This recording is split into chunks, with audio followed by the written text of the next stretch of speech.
Yo, what up, everybody? It's your boy Carson Fox with another edition of Fox on West Virginia Mountaineer Sports, this time for West Virginia's matchup against the Oklahoma State Cowboys. And if you've been following me this football season, I like to bring you at least one non-game related video during the week in between games, so it's not just monotonous of previews and recaps. So this week I was mulling over this idea and really didn't metastasize, I feel like, until today. That this is how I'll lead off today's show, that I guess could have been technically a separate video, so this may be a little bit longer, but I think it just fits within the preview of this game. And what I think that this game between West Virginia and Oklahoma State this Saturday at Milan Puskar Stadium is really going to be a battle for 2024 supremacy in the Big 12 Conference. And you might be saying to yourself, well, what the heck does that mean, Carson? What do you mean by that? If you've been watching college football this year, it's pretty clear that there is a two-team race between Oklahoma and Texas, and we saw that play out in the Red River Shootout a couple of weeks ago, and there's a whole bunch of mid there in between. Now, granted, I think West Virginia's shown some flashes. I think that Kansas has been, flirting with the top 25. Kansas State was preseason ranked, the returning Big 12 champion. TCU is ranked, so on and so forth. So what I mean to say by this is there is going to be a hole left this upcoming season whenever Texas and Oklahoma depart the Big 12 and enter the Southeastern Conference. And there's a crab pot full of teams, and this is where I'm going to break it down for you of who I think maybe those teams are and where West Virginia potentially fits in it, of trying to battle at the top of the Big 12 Conference for supremacy. And I see a few teams in that. And the way that the college football playoff is laid out, not only this year, but moving forward with the 12-team selection, it means more to be in a conference like the Pac, or for the Big 12, not from a financial standpoint, but just from an ease of opportunity to the college football playoff, because, as it stands right now, there's only, I think, 5 or 7 at-large bids. So I know that the SEC and I know that the Big Ten is going to start to command more of these playoff bids, and who knows what Notre Dame does and how that affects things moving forward in the grand scheme of college football. But taking a look at the Big 12, how this is going to be up for grabs is I really see 5 teams, and maybe I'll throw in a couple of honorable mentions, but if you look at, I'm going to give you 20 years worth of history of who I think come in as the power players in the future Big 12. And Utah seems right there as prized as anybody coming over from the Pac-12 to the Big 12. Their transition from the Mountain West to the Pac-12 was very seamless. Over the last 20 years, Utah's had a 70% win percentage. 8 seasons of 10 wins or more, 2 BCS, New Year's 6 games with 2 additional Rose Bowl appearances, 2 Pac-12 championships, the most recent being the last 2 years, 22 and 21. Kyle Whittingham's regarded as a top 10 coach in college football. Last year's high school recruiting class was 20th in the country. They're collective, just giving out 85 Ram truck leases. Utah's an up-and-coming program, nationally ranked, nationally respected power. So Utah's obviously in there at the top of Mount Olympus trying to grab the torch. I think Oklahoma State's right in there. For over the last 20 years, Oklahoma State's had a 67% win percentage, with 7 seasons of 10 wins or more, 2 BCS or New Year's 6 wins, and 1 other BCS bowl game appearance with 1 conference championship in 2011. Where I see the third team, and don't have obviously the lineage of the seasons and so on and so forth, but TCU making it to the national championship game and making it to the college football playoff, none of these other teams have done so. So to have a season like they did in 2022, obviously they're right in there for contention, that they have the most recent grand success. And even though it seems like they're having a bit of a down year this past year, that's going to make waves that at least reverberate through the next 4 years of high school recruiting, because all of those kids would have probably seen the college football playoff and seen TCU play for a national title. That was a monumental moment for that program. Then I think West Virginia is right there. And over the last 20 seasons, which includes the Pat White, Steve Slayton, Geno Smith, Tavon Austin, Stedman Bailey, and Will Grier, David Sills eras, West Virginia has a 63% win percentage. That even does include the Neil Brown years, with 5 seasons of 10 wins or more, 3 BCS bowl wins, 5 Big East, no Big 12 championships. And then Kansas State. Of 20 years, 58% win percentage, 150 wins, 108 losses. Yes, that's where I get my numbers there. 4 seasons of 10 wins or more. They've made 3 BCS bowl or New Year's 6 bowl games, but haven't won any of them, with 3 Big 12 conference championships. So there's my 5 that I would put right in there with an honorable mentions. I see as up-and-coming programs in Kansas under Lance Leipold. Taking them from the basement of all of FBS college football, it seems like, finally stabilizing that program, putting a lot of money into the facilities, paying him well. Like, Kansas isn't just Kansas, it feels like, in this next wave of conference realignment in the Big 12. Then UCF, I mean, they're loud, they're proud. They're not having the kind of start to the, I mean, a lot of other Big 12 fans thought they would have, but not that they thought that they were having. So they're very ambitious. They've waited for this moment for a long time. They just don't obviously have the history. But the way that you can recruit in the state of Florida, you know, if they're right up in there in the top 25 in the country with 8 4-star commits already for next season. Gus Malzahn, if he stays there, could potentially get them going. He's, you know, won a national champion, or was it? He was the offensive coordinator at Auburn. And then, you know, how far can Deion Sanders take Colorado into this next wave, and can he get the recruiting going there, and how long will he stay?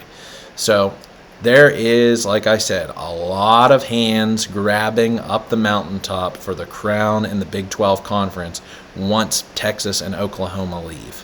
And that's going to leave a gaping hole for 1-2 teams potentially to fill, and maybe it makes this conference more winnable for West Virginia.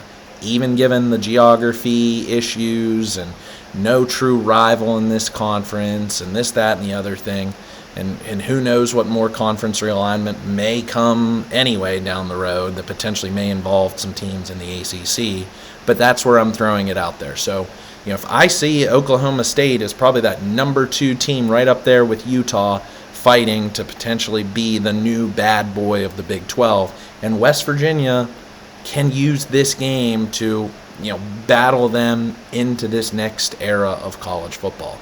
So that's the bigger picture scope that I see of this game and how it affects not only this 2023 season but beyond.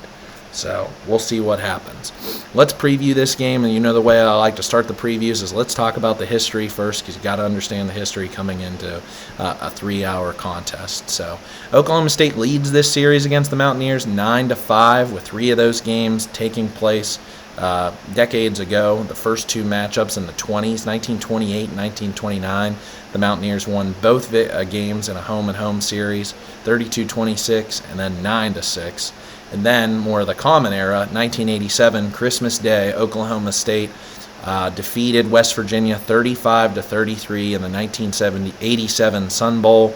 West Virginia lost on a failed 2-point conversion attempt. The quarterback for Oklahoma State, who else but the current head coach of the Cowboys, Mike Gundy, against an up-and-coming West Virginia freshman quarterback by the name of Major Harris. So makes total sense why 2 years ago in this contest at home that Mike Gundy came out on the field pregame when Major Harris was getting his number retired. That was an awesome moment, I feel like, that Gundy shook his hand and they got to enjoy that moment. But Thurman Thomas and Anthony Brown rushed for 331 yards together in that game.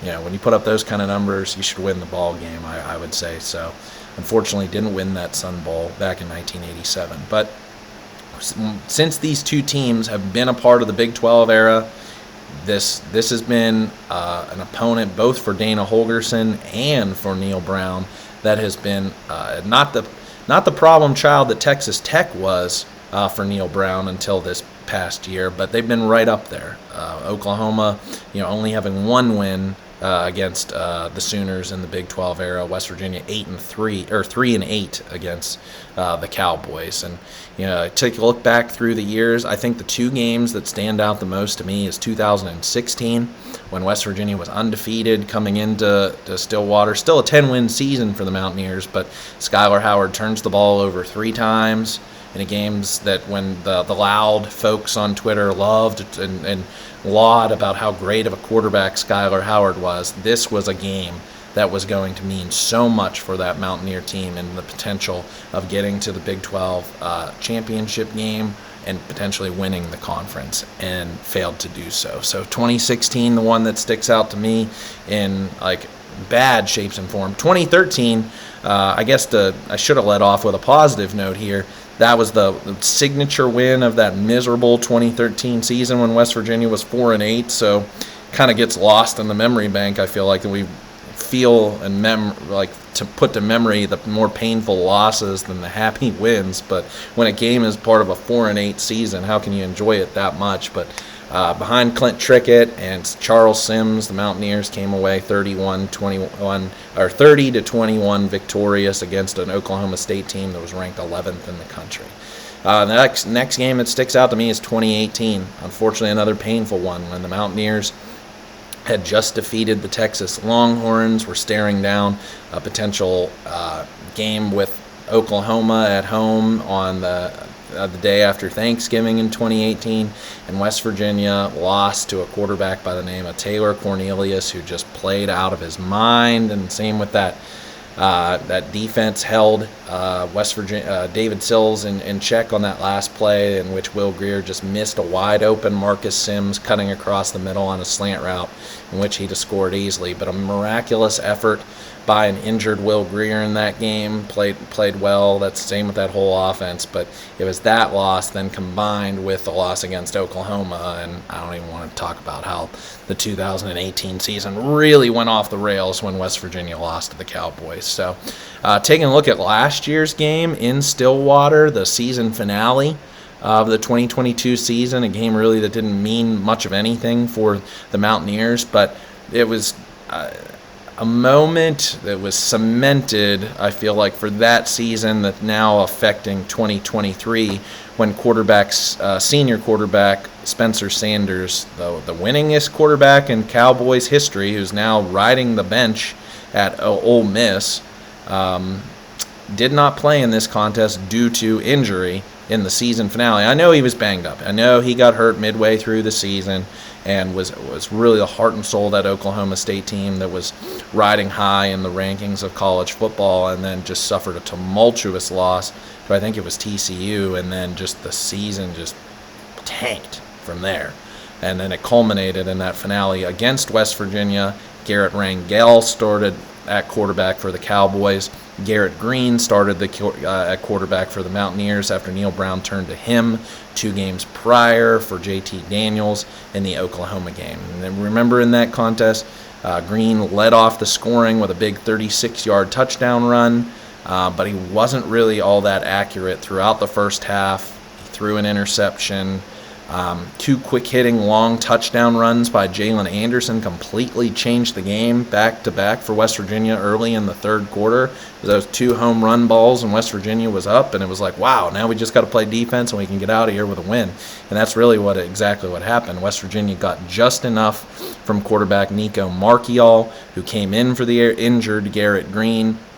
And the defense played phenomenally, led by Lee Koba and Marcus Floyd, who combined for 22 tackles, 2 tackles for loss, and 1.5 sacks by Koba, and a big pass breakup by Marcus Floyd. Oklahoma State had one last shot, under 2 minutes to play, down 24-19 at the WVU 28-yard line. Rangel missed Ollie Gordon on a one-on-one wheel route pass play on 4th and 3, in which he was looking for a pass interference call, didn't get it.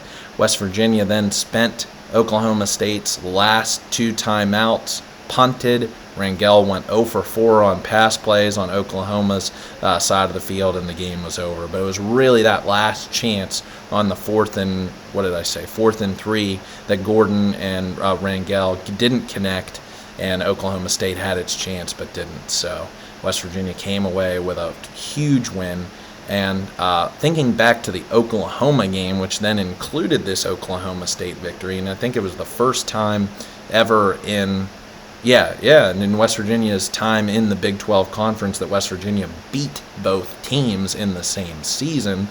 Very frequently, West Virginia would lose to both Oklahoma teams in the same season. But since that game against the Sooners on November 12th, 2022, which included a game against Oklahoma State, West Virginia 6-3. So something to write home about how they've used the Oklahoma State game and this game last year, propelling it, launching it into the 2023 season. And now we're seeing a team at West Virginia who's tied for third in the conference with a 4-2, 2-1 record against an Oklahoma State team that's 4-2 and 2-1 as well. And before I get down into the actual matchup of this game, who has the ball when, and break down the players and all that for you, it's been a crazy last couple of weeks, I feel like, for the Cowboys, who are coming into this contest one of the hottest teams in the country. You look at their schedule, at season opener, 27-13 win against Central Arkansas. They went on the road to a bad Arizona State team who had just been coming off a really slim victory over Southern Utah, one of the worst teams in FBS. Then they came home and lost 33-7 to South Alabama. Not Alabama Crimson Tide, Alabama. South Alabama. Lost. Then they went on the road in a contest in which the rumors on Twitter were that 20-some players were going to be leaving the Cowboys team at the 4-game mark to hit the transfer portal and save their eligibility and self-redshirt. But played Iowa State on the road, and Ames is always a tough environment to play. Played them tough, but lost 34-27. Then rebounded almost 2 weeks ago in a ranked win victory at home against Kansas State, 29-21, and then last week against a ranked Jayhawks team. Granted, was playing without Jalen Daniels, but still was playing well without him. They defeated the Jayhawks at home 39-32. So these last couple of weeks, Oklahoma State has really turned it on as a team. So it's no slouch, I would say. I don't know what they really, shook off. And I can break that down a little bit at one certain position that means a whole heck of a lot in the game of football, and that's the quarterback position.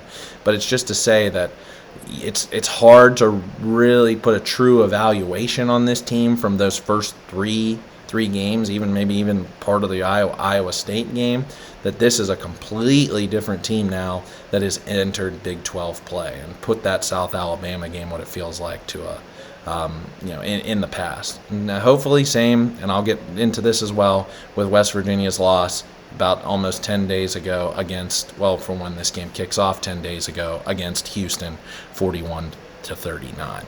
So the way I'll break this down is how I like to do in my preview videos, what to watch for and what you'll see when Oklahoma State has the ball on the season. And this, when I get into the numbers, this is not what you necessarily expect from an Oklahoma State team, at least from points per game. 26 points per game, 390 yards per game, a little bit down, I would say, to their standards, especially when we were talking about Texas Tech and TCU having close to 500 yards per game.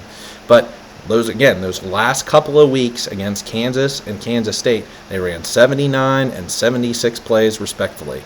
So they can go up tempo if they have to. They can slow it down, and that's what they're going to try and do to win the line of scrimmage and run the ball.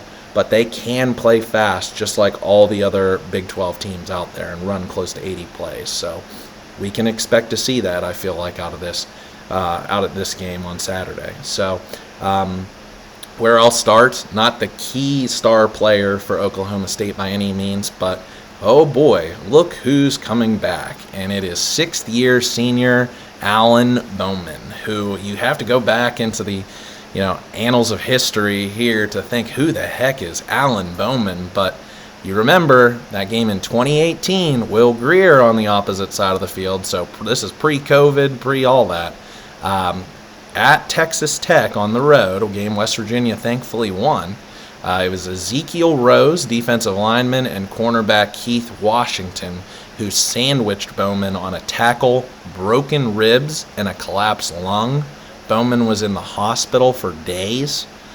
He lost his starting job at that point in time to Jet Duffy. A shoulder surgery injury cost him most of 2019, and so he medically redshirted in 2019. Back in 2020, so that shortened COVID year, Henry Colombi took over as Texas Tech starting quarterback, so placed Bowman on the bench. He also came into the season, and then he had a leg injury, and cost him pretty much his 2020 season at Texas Tech. So then he transfers up to Michigan, pretty much settles in for a backup position, or even third string behind Cade McNamara and J.J. McCarthy. He was a third string quarterback at Michigan and said, with my last year of eligibility, I'm going to hit the transfer portal. And when Spencer Sanders left, and I think if you're an Oklahoma State fan, you would agree with me on this, or this is kind of, I feel like, common knowledge. It seems like for people who know a little bit about college football that Mike Gundy isn't necessarily so wild about NIL and collectives and this, that, and the other thing. So Oklahoma State wasn't a team that went out there and spent on a quarterback in the transfer portal like so many others, and kind of settled, I guess you could say, with Alan Bowman. So you look at his numbers, and they're pretty pedestrian in comparison to some of the others out there in the Big 12 Conference and college football at large. But it was his son, Mike Gundy's son, Gunnar Gundy, and also Garrett Rangel, who we saw in that season finale last year, who played alongside Bowman in Oklahoma's first 3 games. So Bowman takes over now as the starter, and look what he did last week against Kansas. 28 for 41 for 336 yards and 2 touchdowns. So my ultimate fear here is you never want to give opposing teams extra motivation. I know, we had to play with the whole Dana Holgorsen factor as a part of the Houston-West Virginia matchup, and sometimes some of these things might be overrated. But Alan Bowman almost died because of what happened in a game against West Virginia 5 years ago. So to think that he hasn't had the Mountaineers in the back of his mind and has a hatred for the old Gold and Blue because of that game that really changed the whole trajectory of his college football career, I think we got to think again, or think about that a little closer. I think Bowman is going to come into this contest with, fire in his eyes out there. So I'm very curious to see how he plays, if that's a talking point by the announcers, or if the sideline reporter talks to Bowman or gets that quote, that nugget for him to use as part of the broadcast, and how's he feeling about playing the Mountaineers, because I'm sure he hasn't forgot. So, wow, what an interesting, really side story I feel like that plays a part into this game. But the star player for the Cowboys is running back Ollie Gordon, and you already got that sense watching that game last year in Stillwater. I think he was a true freshman. He's either a true sophomore or redshirt. But either way, he's a younger player in comparison, just like C.J. Donaldson. And that's how much he means, if not more, to the Oklahoma State offense. You look at his numbers on the season, and it's nothing super to write home about. 87 carries, 534 rush yards, and 4 touchdowns. He also has 17 catches, 180 receiving yards, and a touchdown to his credit. But when you look at the numbers, he put up against the Jayhawks last week, oh my goodness. 29 carries, 168 rushing yards, and a touchdown. 6 catches, 116 receiving yards, and a touchdown. Team leaders for Oklahoma State in both categories. He was the Big 12's Offensive Player of the Week this past week.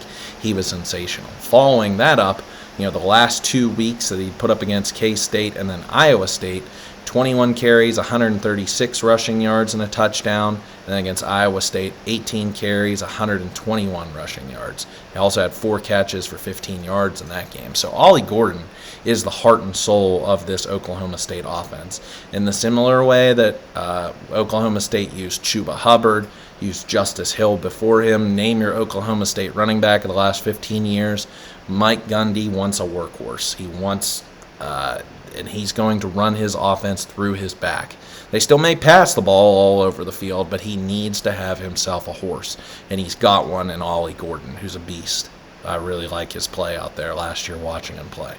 In the receiving room, you got Jaden Bray, and I'll give you some of their recent receiving numbers.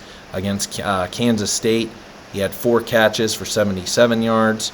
Against Kansas, Rashad Owens, number 10, 9 catches, 112 yards. And then Brennan Presley, the slot receiver, last week against the Jayhawks, 8 catches for 79 yards and a touchdown. So those are the 3 names that you're going to hear a lot. Oklahoma State can really throw the ball to anyone, but it seems like those are the 3 guys who do most of the damage for the Cowboys: Bray, Owens, and Presley. And like I said just a little bit earlier, Oklahoma State has always been a team whose first priority is to win the line of scrimmage and beat you on the ground. Even in that 2017 year that Oklahoma State was led by Mason Rudolph, you still had Justice Hill and J.D. King, who combined rushed for 1,933 yards and 19 touchdowns. They still had James Washington, Jalen McCleskey, Dylan Stoner, Tylan Wallace. Oklahoma State still likes to run the whole offense through its back. So the thing that I'm watching for in this game when Oklahoma State has the ball is what are the one-on-one matchups between Lee Koba and Ben Cutter against Ollie Gordon in space. I think when he's trying to run the ball between the tackles, we're going to see a lot of the same that this Mountaineer defense has done for the whole season against other talented backs, like a Taj Brooks or an Amani Bailey. So whenever they get out, if Gordon's used, I wouldn't be surprised, I guess is what I'm ultimately saying, if Lee Koba is just used in a spy all game long, mano-a-mano versus Ollie Gordon, and who's going to win that one man-to-man matchup, because Koba is right up for the task, and this will be a great one to watch between 2 warriors out there. Koba, the leader on this team in tackles with 46, 2.5 tackles for loss and a sack. And then Cutter, he struggled. He had some flashes, but he had some moments really where he struggled last week against Houston, but still had 5 tackles in that contest. So if they do something different with the defensive scheme schematically, can Cutter go up against Ollie Gordon one-on-one in the same way I think Koba can? So that's going to be running back linebacker matchups are always fun to watch. So let's see what happens in that one. And what can really the defensive line do to slow the rush, just like they did against Texas Tech and then TCU? As I said in the recap video, Houston liked to run a lot horizontally, side to side, get out on the island, get out in space, and the defensive ends and outside linebackers didn't do the greatest job containing in that game. You saw that with that Stacy Snead 60-yard run. I think it was in the 3rd quarter. But Oklahoma State necessarily isn't. I would say that they're not going to do that in the same way that Houston did that with their running game. Ollie Gordon's more of a between the tackles, or just get outside and, with a lead guard pulling across, or multiple linemen leading for him. That's the way that Gordon's going to run, and they're going to throw it to him in the receiving game as well. So the other thing I'm watching for is who covers the skinny little slot receiver, because West Virginia has not done well with that in the last 2 weeks. Last week, Joseph Manjack, the 4th, and then 2 weeks ago against J.P. Richardson. Missed tackles on short in routes and curl routes. Really, West Virginia struggled with that. I know West Virginia that Aubrey Burks is questionable to play to this game, but you were somewhat led to believe that there was a possibility that Burks could have played last week against Houston, but Brown wanted to give him 2 full weeks to rest. Now he's there, so I don't know about his status for Saturday beyond what we knew at the beginning of the week, but if he's been practicing too. So if Burks is back, that's another star in your secondary for West Virginia to try and stop some of these. I'm thinking it might be Presley who's the one who does the damage.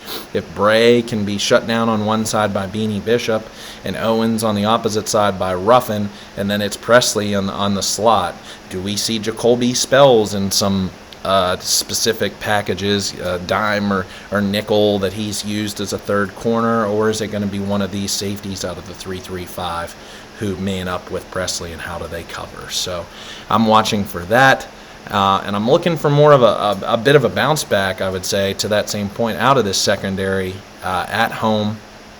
That West Virginia didn't play well, especially in the second half against Houston, even though they had some dynamic receivers. I think this defensive line can help out at secondary by getting more pressure on the quarterback. feeding off the Milan Puskar Stadium crowd. So does Sean Martin make an impact? Tamia Durwaje? Can they get to the quarterback unlike they did against Donovan Smith in Houston a little over a week ago? So why I think it'll be tough sledding for the Mountaineers is Oklahoma State has 4 fifth-year seniors across their offensive line. Woo. And one is a fourth-year junior. So they've only allowed 10 sacks across 6 games so far this season. And again, have had a completely different change, what it seems like now in these last 3 weeks in Big 12 play, with Bowman being the declared starter. So the one number, and again, this might be skewed by the statistics from the first 3 games, but then I look back and what they did against Kansas State and Kansas the last couple of weeks, and it wasn't all that much better, but Oklahoma State hasn't for the whole season been particularly great on third down, just accomplishing first downs at 36% rate. They're 96th or tied for 87th in the country in that regard. So they've had 96 attempts too. So that just shows that Oklahoma State's still trying to figure out its offense to a certain extent to continue churning drives. But Kansas likes to play so fast themselves, so I just think that you just had an old classic shootout in the Big 12 Conference this past week. So can West Virginia do differently in that regard? How can it do on third down? Can this defense get some stops, get the crowd involved, loud and proud on homecoming, and get Oklahoma State off the field whenever you need to? Now let's flip the field. When West Virginia has the ball, what's this offense going to do? And taking a look at the Oklahoma State defense. Scoring defense, only giving up 25 points per game on average. Total D right around 400 yards per game. And they're not necessarily that stringent against the pass at 250 yards per game allowed. But where I'll just stop looking through the numbers on this is, I think if you've been watching these two teams play each other for the last 10 years like I have, the mantra of Oklahoma State's defense, and they're very similar, I feel like, in philosophy and identity as Pitt, is they want to throw the kitchen sink at you with pressure. They want to play press coverage with their long, lanky cornerbacks, and that's the difference between, I feel like, Oklahoma State, who's been better than Pitt in this regard, is they get those long, lanky cornerbacks who get their arms on you and press you, and then they're going to dare you to beat you over the top. So 6 interceptions on the season for the Cowboys. They're led by redshirt sophomore Cameron Epps at safety, who had 2 interceptions in the game 2 weeks ago against Kansas State and really turned the tide. It was probably one of the worst games Will Howard's played as a quarterback in college for Kansas State, but it was because of Epps, his play in that game. And what I'll say is, and I hate that we have to talk about this because I just wish football could be in a controlled atmosphere sometimes, is what's the weather going to be like? Looking at the weather forecast for Saturday, they're calling for a high of 55 and off and on rain. So here we go again, just like Texas Tech. And I really, really just think that continuing in what I said in the recap video against Houston and we saw in the fourth quarter, led by Garrett Green, is Neil Brown and Chad Scott need to let Green rip it down the field just like he did against Houston. Now, again, weather depending. Devin Carter, Hudson Clement, E.J. Horton, Traylon Ray, Cole Taylor, who is, I think, like now that Green's back in practice, taking first-team reps, I think he's going to start to be developing rapport with these receivers of the last couple of weeks through that TCU, the bye week, which has been extended, and then into this Oklahoma State game. I think we start to see, hopefully, we see that type of continuity, that consistency. I just don't want it to be ruined because it's raining so hard, and how are you going to catch passes? I don't think that necessarily needs to be an excuse, and that's what I'm hoping for from West Virginia, not to break into my 3 keys to victory, but can we see this pass offense succeed with a downfield passing attack like we saw in the fourth quarter? because I don't think you can now blame it 6 games into the season that Green being on the same page with his receivers and understanding the offense and this, that, and the other things. So that's what I'm looking for. And I'm very happy to hear that it sounds like left tackle Wyatt Milam's back after missing last week due to his eye getting gouged out by TCU's Demonic Williams. I still hate that guy for what he did to him and Tomas Remack at left guard, who's not going to play in this game. He's going to come back for the Central Florida game at earliest next week. I don't have any qualms with having both Brandon Yates in at right guard and then Jaquay Hubbard in at left guard. I think they're both serviceable at both those guard positions as long as they're sandwiched between Nestor at right tackle, Milam at left tackle, and then Zach Frazier at the center. And speaking of Frazier, I hope he has a bounce-back game. If you looked at his Pro Football Focus numbers, I think he had an average to below-average game against Chidozie Nwankwo from Houston, who got lower than Frazier did at some points in times. And I don't know if necessarily Frazier was trying to take plays off or just wasn't going 100% at times, but it just seemed like Nwankwo was and Nelson Caesar, before he got injured, were wreaking havoc in that backfield, especially when West Virginia was trying to run the ball. So for this offensive line at home, I think will play well, especially with Milam back. I don't know how his peripheral vision is overall, having not seen him, but really happy to hear that he's going to be back for this contest. If you look, though, this plays to exactly what I said with the Oklahoma State philosophy. 37 tackles for loss already on the season with 16 sacks. That's third most in the Big 12 Conference. This team likes to get after you. They like to be aggressive, even though they lost 33-7 to South Alabama. And the guy who's doing it, sophomore linebacker Nicholas Martin. Wow, what can you say about this guy? Second in the Big 12 Conference with 54 tackles on the season. Third in the Big 12 with 8 tackles for loss. He's a game wrecker out there for Oklahoma State in the similar way that Koba is for the Mountaineers. That's what Martin brings to the table for the Cowboys. Now, can Jalen Anderson have a repeat performance against Oklahoma State and make up for that rough game that he had a week ago against Houston, in which he had a fumble on a toss play and then obviously the tip ball interception into the hands of the Houston defensive back that was a game breaker for West Virginia. But man, if he could make up for it by having 2 more 50-plus yard rushes to the house, he'll more than make up for it, I feel like, on homecoming in Morgantown. I like the game. I think there were some opportunities to be better by C.J. Donaldson last week against Houston. 17 carries, 66 yards with a touchdown, 2 catches for 25 yards in that contest. And I guess I'll save for what I need to say in my 3 keys to victory in that regard in the rushing attack.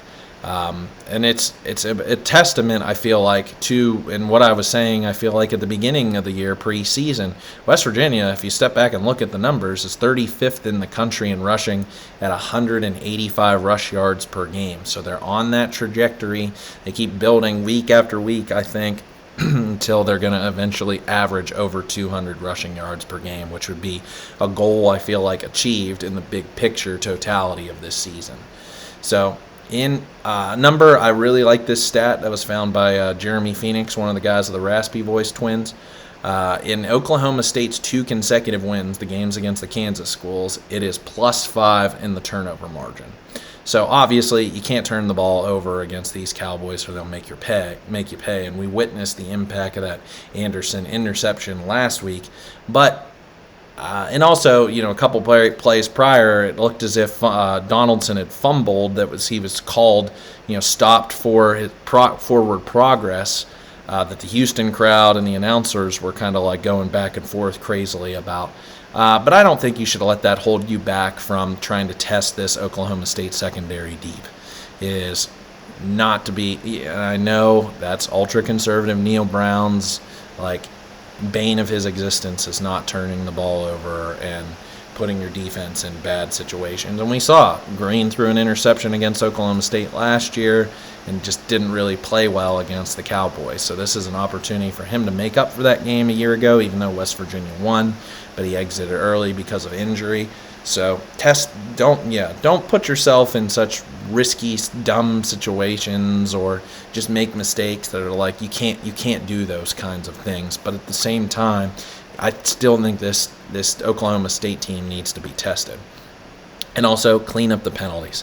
8 penalties last week against Houston. That was really unacceptable and really uncharacteristic of these Mountaineers this season, who have not had a problem with penalties, but they did against the Cougars. Then looking in the special teams games, wow, how busy has redshirt senior kicker Alex Hale been for the Cowboys?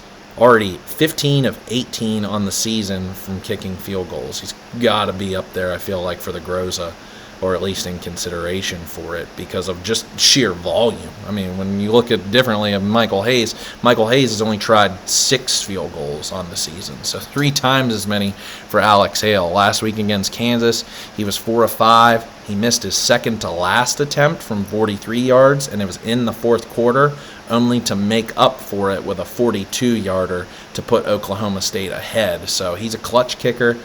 2 weeks ago against Kansas State, he was 5 for 6 from field goals. 1 was blocked. So you don't want to test the Cowboys, I feel like, inside 40 yard, obviously 40 yards attempts in Morgantown, or he'll make you pay. And then on the opposite side, Wes Paul and Ollie Straw in the punting game, looking at the numbers, look pretty similar. Straw definitely has the edge of punts inside opponent's 20-yard line, but Paul has him on the average punt yardage as, I think, another 1.5 yards. So that'll be a matchup to watch of 2 good punters and special teams. That's what Oklahoma State does. That's why they're so successful over the last 20 years. And I guess what I'll say now, breaking it down, I've alluded to it, so let's finally not beat around the bush. My 3 keys to victory in this game for the Mountaineers. Number 1, I do think the bad weather advantage will be given then to Oklahoma State, because just looking at their offensive line and then defensive philosophy of attacking is, if they're going to put pressure in the box all game long, West Virginia has struggled to run against teams who do that. We saw that in the TCU contest, and I just think that Oklahoma State is so well coached, so detailed, that they can make you pay if you try and play, fighting rock versus rock, unmovable object versus unmovable object. That Oklahoma State we saw that honestly in 2019. I was at that game, and it was a game that honestly came down to, I feel like, one play. It was like, I think, a 4th and 1 inside Oklahoma State's 10-yard line. Sam James just tried to push forward for an extra yard and I think either get a first down or a touchdown, and he was called short, and it really came down, I feel like, to that one play. That it's just in those situations, it seems like Oklahoma State wins those type of close games. So, man, if the weather can just cooperate, like if it can only rain whenever Oklahoma State has the ball and not rain when West Virginia has the ball, I want to see how can Garrett Green cook in this contest. Can he continue what he did in that fourth quarter against Houston, rip the ball downfield, get all those receivers involved? Because that's the way I think that you can beat this Oklahoma State team, is they're not invincible in the secondary, giving up 250 yards per game on average. And what that's going to do, and this is what so freaking frustrates me, is once you can open up that downfield attack and not having those safeties and corners and linebackers playing up in the box, that's going to open up rushing lanes for C.J. Donaldson to work his magic. I know, and it's like, Carson, don't make excuses for Donaldson to try and he's a college football player. Like, Ollie Gordon's not always getting perfect blocking either, so Donaldson has to make his way. But you just saw in that TCU game again, the zone blocking run scheme that this offensive line deploys, holes just have to open up. Even if you can just give him enough for his wide frame to get through, Donaldson hits those holes and he'll plunder forward and at least get you 5 just about every single time he touches the ball. But you can't get him stopped in the backfield and before he gets his, forward progress going. So the way to do that is lighten the box. Lighten the box so he's running, and if he can get into the second level against linebackers and second defensive backs, he's going to make him pay, and he'll have a big day. I've been saying that for 6 weeks, and I'm just waiting for it to happen. I've been saying that especially now these last couple of weeks now that Garrett Green's back, that's what West Virginia needs to do to win. So a pass, open up the run, not vice versa. This isn't 2005. Number 2, obviously, and this is easier said than done, is shutting Ollie Gordon down. He's the heart and soul of this team. He did it last week against Kansas and Kansas State. It's just been building and building last week. So that one-on-one matchup with Koba is just going to one you're going to have to watch for 4 quarters and see what happens. He's awesome. He's impressive. You saw it in that matchup last year when he was a freshman. So if you can shut down Ollie Gordon, or at least contain him for three quarters and take a 2-score lead, then he doesn't. And that's what it seemed like last year with the game, is because West Virginia just had this lead because of the Anderson runs and the incompetent quarterback play by Rangel. Gordon was the only guy who could beat you. So now that you have competent quarterback play in Bowman, what it feels like, and because he's going to have a fire lit under his butt, Gordon, you can't just necessarily key on Gordon. But what I'm saying is he's the focal point in the same way that C.J. Donaldson is for West Virginia. Is teams are going to try and shut down Ollie Gordon. So don't try and overcook this thing, Jordan Leslie and these defensive coaches. Shut down Ollie Gordon. I don't think any of these 3 receivers are world beaters out there that Beanie Bishop and Malachi Ruffin can't handle, especially if Aubrey Burks comes back into this game and play the same way that they played against TCU.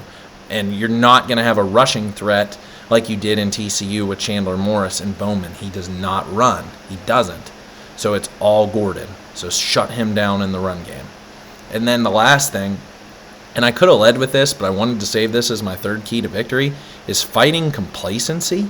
I made this video a couple of weeks ago about how West Virginia is, taking this chip on their shoulder of the being counted out again by the media and so many others, being number 14 out of 14 teams. And how did you respond in letting me down? And that's not just words from my opinion of losing to Houston, but it was the coaches and some of the players saying, yeah, we lacked energy, we weren't as enthused. And I don't care that you were just playing in front of 20,000 and it was Houston and this, that, and the other thing. You are not good enough, West Virginia, to rest on your laurels for anything. You've done nothing just yet. You beat a Pitt team that is absolutely terrible, who's now given up on their quarterback and going to a second stringer who may end up being better than your starter. But so far, you beat a Texas Tech team. I don't want to do this. I don't want to knock down West Virginia's wins. I want to be happy with it. But what I just ultimately am trying to say is that this team needs to keep that fire, that chip on their shoulder, that us against the world mentality that I talked about. And it can't just come down from the coaching staff. It's got to come down from the senior leaders. And that's what I thought that West Virginia maybe I jumped the gun too soon, that they'd turn the corner in being a player-led team versus a coach-led team, and those senior leaders on this team could inspire them. And a road Thursday night contest coming off a bye against Houston would you'd come out there and play and win by double digits and take no prisoners, take your heads as trophies and waltz them, put them on a spike back in Morgantown. But that killer mentality obviously wasn't there yet. So now that you're at home, bring it back. Bring that fire back and win this contest, because you've won absolutely nothing so far. And that's just really disappointing to me that was the case. I can't believe that we heard that as fans, because, and you think about it, from the end of the TCU game, September 30th, to now October 21st, West Virginia's had one football game in 20 days. So while it wasn't a true bye week, it was okay, you're going to get 10 days to prepare for Houston with then an extra 2 days after playing on a Thursday night contest. So it was like, okay, you've had this lull in October. And I didn't I saw it on paper, but now kind of experiencing it as a fan, it's like, man, like West Virginia has not played that much football now, and we're in late October when this game kicks off, the last 10 days of the month. So that I hope that fire, that us against the world mentality, and all the momentum that you gained from September, now you're in October, and it's like staring down the second half of the season, and you're pulling, like, trying to find yourself, I guess, in the second half of the season is what I'm trying to get at. And now you have a hot team in Oklahoma State coming in and looking to keep the fire going with an inspired quarterback to win against an opponent that you've really struggled against. So this is a big game for many reasons. And when I looked at the preseason schedule, and I walked you through this back in August, I saw West Virginia really struggling in September.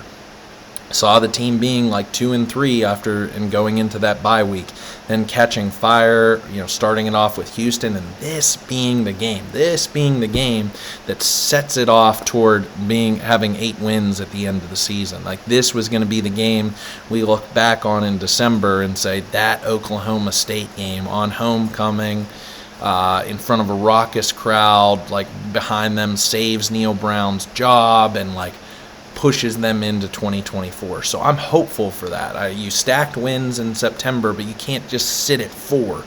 You got to keep stacking wins. This is an opportunity. I don't know how West Virginia's favored, but they are in this game from the bettors. So that's incredible. So Vegas is already on your side. My prediction preseason, I'll stick with this, I guess, is 24-20. This is what I envisioned at the beginning of the season, that Oklahoma State would be down from all the issues they had in the transfer portal. West Virginia offense would be better than it has been. It would catch a little fire, win by double digits against Houston, and then parlay that into a homecoming victory in a closely contested game, 24-20. So I'll stick with that prediction, even though I'm not necessarily confident with it. I don't know if we could see we haven't seen the kind of high-scoring game we did against Houston, but I think that was out of desperation at one point in time. 7.5 minutes to go against Houston. Garrett Green turns the on switch, and boom, 2 drives later, we're winning the game. So that's the first shootout. Can West Virginia win in a shootout? Will we see more of these low-scoring affairs in the 20s? Like we saw with Texas Tech and TCU? I don't really know what to expect, but that's going to be my prediction. West Virginia wins 24-21 or 20 at home against the Cowboys. So love to hear your thoughts. Comment here on YouTube or catch me on Twitter, and we'll talk on Sunday to break it all down after it's over. So thanks for tuning in, and go Mountaineers. Hail West Virginia.